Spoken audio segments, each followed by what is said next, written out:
ನಮಸ್ಕಾರ ಕರ್ನಾಟಕ.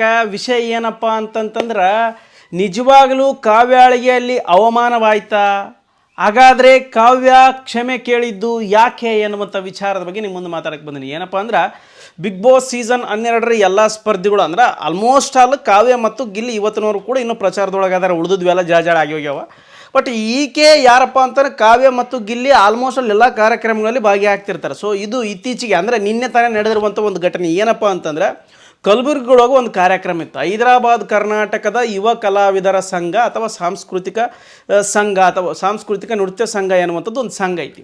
ಸೊ ಆ ಸಂಘದವ್ರು ಏನು ಮಾಡಾಕತ್ತಾರಪ್ಪ ಅಂತಂದ್ರೆ, ಇದು ನಮ್ಮ ಸಂಘದ್ದು ಏನಾರ ಒಂದು ಪಾಪ್ಯುಲಾರಿಟಿ ಬೇಕಲ್ಲ, ಪಾಪ್ಯುಲಾರಿಟಿ ಬೇಕಪ್ಪ ಅಂತ ಜನ ಬರ್ಬೇಕಪ್ಪ ಅಂತ ಯಾರು ಫೇಮಸ್ ಇದ್ದವ್ರನ್ನ ಕರೆಸ್ಬೇಕು. ಸೊ ಆ ಒಂದು ಕಾರಣಕ್ಕೋಸ್ಕರ ಯಾರಿಗಪ್ಪ ಬಿಗ್ ಬಾಸ್ ಸೀಸನ್ 12ರ ಸ್ಪರ್ಧೆಯಾಗಿರುವಂತಹ ಕಾವ್ಯ ಶೈವ ಅವರಿಗೆ ಆಕೆಗೆ ಆಹ್ವಾನವನ್ನು ಕೊಟ್ಟಿರ್ತಾರೆ. ಸೊ ಆಕೆ ಅವ್ರ ಮಾತು ಮೀರಲಾರ್ದಂಗೆ ಅವ್ರ ತಮ್ಮನ್ನು ಕರ್ಕೊಂಡು ಅವ್ರ ಜೊತೆಗೆ ಬಂದಿರ್ತಾಳೆ ಕಾರ್ಯಕ್ರಮಕ್ಕೆ. ಸೊ ಅಲ್ಲಿ ಕಾರ್ಯಕ್ರಮದ ಏನೇನು ಆಕೈತಿ, ಯಾಕೆ ಹಿಂಗಾಯಿತು, ಯಾರಿಗೆ ಕ್ಷಮೆ ಕೇಳಿದ್ಲು, ಯಾಕೆ ಅದು ಒಂದು ಸ್ವಲ್ಪ ಗಲಾಟೆ ಆಯ್ತು ಅಂತಕ್ಕಂಥ ವಿಚಾರದ ಬಗ್ಗೆ ನಿಮ್ಮ ಮುಂದೆ ಮಾತಾಡಕ್ಕೆ ಬಂದಿನಿ. ಏನಪ್ಪ ಅಂದ್ರೆ ಈಗ ಇವರಿಗೆ ಕಾರ್ಯಕ್ರಮ ಮಾಡಕ್ಕೆ ಬರ್ತದನ್ನ ಕರೆಕ್ಟಾಗಿ ಮಾಡಕ್ಕೆ ಹೋಗ್ಬೇಕು. ಸುಮ್ಮನೆ ದೊಡ್ಡವ್ರನ್ನ ಕರ್ಕೊಂಬಂದು ತಮ್ಮದು ಏನಪ್ಪ ಪಬ್ಲಿಸಿಟಿ ಮಾಡ್ಕೋಬೇಕಂತೇಳಿ ಅವ್ರನ್ನ ಕರ್ಕೊಂಬಂದು ಅವಮಾನ ಮಾಡಬಾರ್ದು. ನನ್ನದು ವಿಡಿಯೋಗಳಲ್ಲಿ ಗಮನಿಸಿದೆ, ಒಂದಷ್ಟು ಮೈಕ್ ಕಿತ್ಕೊಂತಾರ, ಆಮೇಲೆ ಅವ್ರಿಗೆ ಮಾತಾಡೋಕ್ಕೆ ಸಮಯ ಕೊಡೋಂಗಿಲ್ಲ. ಎದಕ್ಕೆ ಗೆಣಸು ಕೆರೆ ಕರ್ಕೊಂಬಂದಿರೇನು ಅಲ್ಲಿಗೆ? ಏನರ ಗೆಣಸು ಕೀಳಾಕ ಎದಕ್ಕೆ ಕರ್ಕೊಂಬಂದಿರಲಿ? ಸುಮ್ಮ ಕಾರ್ಯಕ್ರಮ ಮಾಡಿಬಿಡ್ತಿರು. ನಾವು ಹೈದರಾಬಾದ್ ಕರ್ನಾಟಕದ ಮರ್ಯಾದೆ ಕಳೆದು ಬಿಡ್ತೀರಿ. ಎದಕ್ಕೆ ಮಾಡಕ್ಕೆ ಹೋಗಿರ? ಕಾರ್ಯಕ್ರಮ ಮಾಡಿರಿ, ಏನು ದೊಡ್ಡ ಸಾಧನೆ ಮಾಡಿರಿ ಹೇಳಿವು? ನಿಮ್ಗೆ ಕಾರ್ಯಕ್ರಮ ಆಯೋಜನೆ ಮಾಡೋದು ಗೊತ್ತಿಲ್ಲ. ಹೋಗಿ ಬೆಂಗಳೂರು ತನ ಈಗ ಹೋಗಿ ಎಲ್ಲಿ ಹಿಂಗಾಯ್ತಪ್ಪ ಕಾರ್ಯಕ್ರಮನೂ ಕಲಬುರ್ಗಿ ಒಳಗೆ, ನಮ್ಮ ಕಲಬುರ್ಗಿ ಒಳಗೆ ಆಗೈತಪ್ಪ ಅಂತಂದ್ರೆ ಹೆಂಗಪ್ಪ ಇದು? ನಮ್ಮ ಜಿಲ್ಲಾ ಅಂತಲ್ಲ, ನಮ್ಮ ಪಕ್ಕದ ಜಿಲ್ಲಾ ಯಾವುದೇ ಆರಾಗಿರಲಿ, ಉತ್ತರ ಕರ್ನಾಟಕದೊಳಗೆ ಹೈದರಾಬಾದ್ ಕರ್ನಾಟಕದವ್ರು ನಾವು ಬರ್ತೀವಿ. ಸೊ ಹಂಗೆ ಹೆಸರು ಬೇರೆ ಹೈದರಾಬಾದ್ ಕರ್ನಾಟಕ ಅಂತ ಇಟ್ಕೊಂಡ್ಬಿಟ್ಟಿರಿ. ಎಲ್ಲರ ಮರ್ಯಾದೆ ಕಳೆದಿಕ್ಕಿರಿ ಮರಯ್ಯ. ಯಾಕೆ ತಲೆ ಕೆಡಿಸ್ಕೊಂತೀರಿ ಅಂತೀನಿ ನಾನು. ನಿಮ್ಗೆ ಕಾರ್ಯಕ್ರಮ ಮಾಡೋಕ್ಕೆ ಬರೋಂಗಿಲ್ಲಲ್ಲ, ಸುಮ್ಮನೆ ನೀವು ಶಾಲೆ ಹಾಕ್ಕೊಂಬಿಡ್ರಿ, ನೀವು ಆಹ್ವಾನ ಕೊಟ್ಕೊಂಬಿಡ್ರಿ, ನೀವು ನಿಮ್ಗೆ ಬೇಕಿದ್ದಾರೆ ಫ್ರೆಂಡ್ಸು ಒಂದು 10 ಮಂದಿನ ಒಂದು 10 ಮಂದಿ ಎಣ್ಣೆ ಪಾಟಿನ ಕರ್ಕೊಂಬಂದ್ಬಿಟ್ರೆ ಆಗೈತವ, ಎಲ್ಲ ಚಪಾಳಿ ಹೊಡಿತಿರ್ತಾವೆ. ಏನು ನಿಮಗೆ ಕುಂತು ಭಾಷಣ ಮಾಡೋಕ್ಕಲ್ಲ ಒಂದು 10 ಮಂದಿ ಕಾಣಿಸ್ಬೇಕಾ? ಓರತ್ತ ಯಾವ್ದಾರ ಪ್ರೈವೇಟ್ ಶಾಲೆಗೆ ಹೆಂಗಿದ್ರೆ ನೀವು ಅಷ್ಟು ದೊಡ್ಡ ಕಾರ್ಯಕ್ರಮ ಮಾಡಾಕತ್ತೀರಿ, ಪ್ರೈವೇಟ್ ಶಾಲೆಗೆ ಏನಾರು ಒಂದಿಷ್ಟು ಇನ್ಕಮ್ ಇಟ್ಟಿರ್ತೀರಿ, ಅವರೆಲ್ಲರನ್ನು ಮಕ್ಕಳು ಕೂಡಿಸ್ಕೊಂಡು ಒಂದು ಸ್ವಲ್ಪ ಚಪಾಳಿ ಹೊಡ್ರಪ್ಪ ಅಂತ ಹೇಳಿ ಯಾವುದು ತಿಳಿದದ್ದು ಮಾತಾಡಿ ಕಾರ್ಯಕ್ರಮ ಮಾಡಿ ನಡೆದು ಬಿಡೋಕೆ. ನಿಮ್ಗೆ ನೀವು ಶಾಲೆ ಹಾಕಿ, ನಿಮ್ಗೆ ನೀವು ಹೂನಾರ ಹಾಕಿ, ನಿಮ್ಗೆ ನೀವು ಅವಾರ್ಡ್ ಕೊಟ್ಕೊಂಡು ಹೊಂಟು ಬಿಡ್ರತ್ತಾಗ ಏನು ಕಾರ್ಯಕ್ರಮ ಮಾಡಾಕತ್ತೀರಿ? ದೊಡ್ಡವ್ರನ್ನ ಕರೆಸಿರಿ ಅಂದ ಬಳಿಕ ದೊಡ್ಡವ್ರಂತೇನು ಅವ್ರೇನು ದೊಡ್ಡ ಸಾಧನೆ ಮಾಡಿಲ್ಲ ಅಂತಲ್ಲ, ಬಟ್ ಈಗ ಫೇಮ್ ಅದ. ಈ ಕಾರ್ಯಕ್ರಮ ಹಿಂಗಾದ್ರೆ ಹೆಂಗಾಗ್ತತಿ? ಈಗಿನ ಕರ್ಕೊಂಬಂದು ಹಿಂಗಾಯ್ತಪ್ಪ ನಿಮ್ಗೆ ಪಬ್ಲಿಸಿಟಿ ಆಗ್ತತಿ. ಪಬ್ಲಿಸಿಟಿ ಆಗ್ತದೆ ಅಂತ ಗೊತ್ತದಿಲ್ಲ. ಅಲ್ಲಿ ಅಭಿಮಾನಿಗಳು ಬರ್ತಾರಂತ ಗೊತ್ತದ, ಕೆಲವೊಂದಷ್ಟು ಫೋಟೋಸ್ ಕೇಳ್ತಾರೆ ಅಂಬೋದು ಗೊತ್ತದ, ಕೆಲವೊಂದಷ್ಟು ಆಕೆಯನ್ನು ಅಭಿಮಾನಿಗಳು ಆರೈಸ್ತಾರೆ, ಗಿಲ್ಲಿ ಅಂತ ಕೂಗ್ತಾರೆ ಮಗು ಎಲ್ಲ ಗೊತ್ತದ. ಮತ್ತು ಯಾಕೆ ಸರಿಗೆ ಆಯೋಜನೆ ಮಾಡಲಿಲ್ಲ? ಆಕೆಗೆ ಬಂದರೆ ಎಲ್ಲರೂ ಪಬ್ಲಿಸಿಟಿ ಆಗ್ತಂದು ಗೊತ್ತದಿಲ್ಲ. ಮತ್ತು ಕರ್ಕೊಂಬಂದಿರಿ ಅಂದ ಬಳಿಕ ಮತ್ತು ಪಬ್ಲಿಸಿಟಿ ಆಗೇ ಆಗಿರ್ತದೆ. ಅದು ಜನ ಬಂದೇ ಬರ್ತಾರೆ, ನೀವು ಕರೀಲಿಲ್ಲ ಅಂದ್ರೂ ಬರ್ತಾರೆ.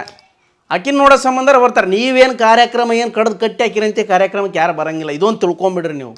ಎಲ್ಲ ಚಲೋ ಮಾಡಿರಿ, ಸನ್ಮಾನ ಮಾಡಿರಿ, ಒಂದು ಸ್ವಲ್ಪ ಕುಂದ್ರಾಕ್ ಬಿಟ್ಟಿರಿ, ಚಲೋ ಸ್ಟೇಜ್ ಹಾಕಿರಿ, ಎಲ್ಲ ಮಾಡಿರಿ, ಕೊನೆಗೆ ಮೈಕ್ ಕಿತ್ಕೊಂತೀರಿ. ಏನಾರ ಕಾಮನ್ ಸೆನ್ಸ್ ಆದ ನಿಮಗೆ? ಅಲ್ಲ, ಆಕೆ ದೊಡ್ಡ ಸ್ಟಾರ್ ಅಂತಲ್ಲ, ಬೇರೆಯವ್ರು ಯಾರೇ ಆದರೂ ಕೂಡ ಕಾರ್ಯಕ್ರಮದೊಳಗೆ ಒಂದು ಸಾರಿ ಮೈಕ್ ಕೊಟ್ಟ ಮೇಲೆ ಕಿತ್ಕೋಬಾರ್ದು.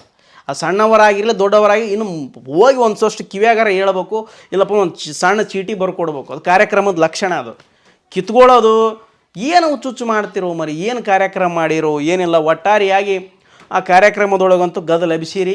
ಅವರಿಗಂತೂ ಒಂದು ಚೂರು ಗೌರವ ಇರಲಾರ್ದಂಗೆ ಮಾಡಿರಿ. ಪಾಪ ಆಕೆ ಕ್ಷಮೆ ಕೇಳ್ತಾಳೆ ಎಲ್ಲರಿಗೂ ಕೈ ಮುಗಿದು. ಆ ಕೈ ಮುಗಿದು ಕ್ಷಮೆ ಕೇಳುವಂಥ ದಿನ ಅಭಿಮಾನಿಗಳು ಬಂದಾರ ಆಕಿನ ಸಂಬಂಧ. ಆಕಿಗಾರ ಕಾಮನ್ ಸೆನ್ಸ್ ಐತೆ ನೋಡು. ನನ್ನ ಸಂಬಂಧ ಇವರು ಅಭಿಮಾನಿಗಳು ಬಂದಾರ, ನಾನು ಇವ್ರಿಗೆ ಕ್ಷಮೆ ಕೇಳ್ಬೇಕನ್ನೋದು ಐತಲ್ಲ, ಅದು ಭಾಳ ದೊಡ್ಡ ಗುಣ. ಕಾವ್ಯಾಳನ್ನು ನಾವು ಬಿಗ್ ಬಾಸ್ ಮನೆಯೊಳಗೂ ಕೂಡ ನೋಡಿ, ಭಾಳ ಅಂದ್ರೆ ಭಾಳ ದೊಡ್ಡ ಗುಣ ಐತಿ. ಯಾರ ಹತ್ರನೂ ಕಾಂಟ್ರವರ್ಸಿ ಮಾಡ್ಕೊಂಡಿಲ್ಲ, ಯಾರಿಗೂ ಹುಚ್ಚುಚ್ಚು ಶಬ್ದಗಳನ್ನು ಬಳಸಿಲ್ಲ, ಹೆಚ್ಚು ಮಾತಾಡೋಕೆ ಹೋಗಿಲ್ಲ. ಅಂಥ ವ್ಯಕ್ತಿತ್ವದ ರಾಣಿ ಆಕಿ ಕಾವು ಅಂತಂದ್ರೆ. ಆ ಗಿಲ್ಲಿಯ ಅಭಿಮಾನಿಗಳು ಆಲ್ಮೋಸ್ಟ್ ಅಲ್ಲ ಆಕಿಗೂ ಅಭಿಮಾನಿಗಳದಾರೆ. ಬಟ್ ಅವರಿಬ್ಬರು ಸ್ನೇಹ ಅಷ್ಟರ ಮಟ್ಟಿಗೆ ಚಲೋ ಅದ. ಬಟ್ ನೀವು ಮಾಡಿರ್ತಕ್ಕಂಥ ತಪ್ಪು. ನೀವು ಇದು ಪಬ್ಲಿಸಿಟಿ ಆಗ್ತದ, ಜನ ನೋಡ್ತಾರೆ, ಆಕಿಗೆ ಗೊತ್ತದ, ಆಕಿನಿಂದ ಬಂದೇ ಬರ್ತಾರೆ ಗೊತ್ತಿತ್ತಲ್ಲ, ಸರಿಯಾಗಿ ನಿಯೋಜನೆ ಮಾಡ್ಕೊಂಡಿರ್ಬೇಕು.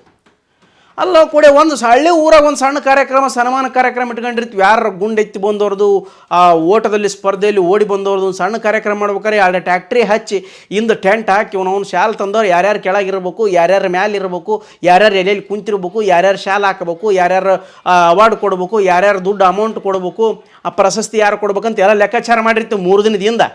ಅಷ್ಟು ಕಾಮನ್ ಸೆನ್ಸ್ ಇಲ್ಲ ನಿಮಗೆ? ಅಷ್ಟು ದೊಡ್ಡವ್ರು ಇದ್ದೀರಿ ಎಲ್ಲದ್ರಾಗ. ಏನು ಕಾರ್ಯಕ್ರಮ ಮಾಡಿರಿ? ಏನಿಲ್ಲ, ಮೈಕ್ ಕಿತ್ಕೊಂಡಿದ್ದು ಮಾತ್ರ ಭಾಳ ಅಸ್ತವ್ಯಸ್ತ ಮಾಡಿರಿ. ಯಾವುದೇ ಒಬ್ಬ ವ್ಯಕ್ತಿಗೆ ಅಥವಾ ದೊಡ್ಡ ಕಲಾವಿದರಿಗೆ ಅವಮಾನ ಮಾಡೋಕೆ ಹೋಗ್ಬೇಡ್ರಿ. ನಿಮ್ಮದು ಒಂದು ಕಲಾವಿದರ ಸಂಘ ಐತಿ, ಅದನ್ನು ಅರ್ಥ ಮಾಡ್ಕೊಂಡು ನಡೀರಿ. ಅದು ಏನೈತೆ ಬಹಿರಂಗವಾಗಿ ಒಂದು ಸ್ವಲ್ಪ ಕ್ಷಮೆ ಕೇಳ್ರಿ. ಆ ಆಯೋಜನೆ ಮಾಡಿರ್ತಕ್ಕಂಥವ್ರು ಮತ್ತು ಅಲ್ಲಿ ನಿಮ್ಮದು ಏನು ತಿಂಡಿದ್ವಲ್ಲ ಹೊರಗೆ ಮುರ್ಕೋಬೇಕು, ಅಲ್ಲಿ ಒಳಗೆ ಮುರ್ಕೊಳಕ್ಕೆ ಹೋಗ್ಬಾರ್ದು ಅಂತಕ್ಕಂಥ ವಿಚಾರವನ್ನು ಹೇಳ್ತಾ, ಈ ರೀತಿ ಯಾವುದೇ ಕಲಾವಿದರಿಗೂ ಆಗೋದು ಬೇಡ.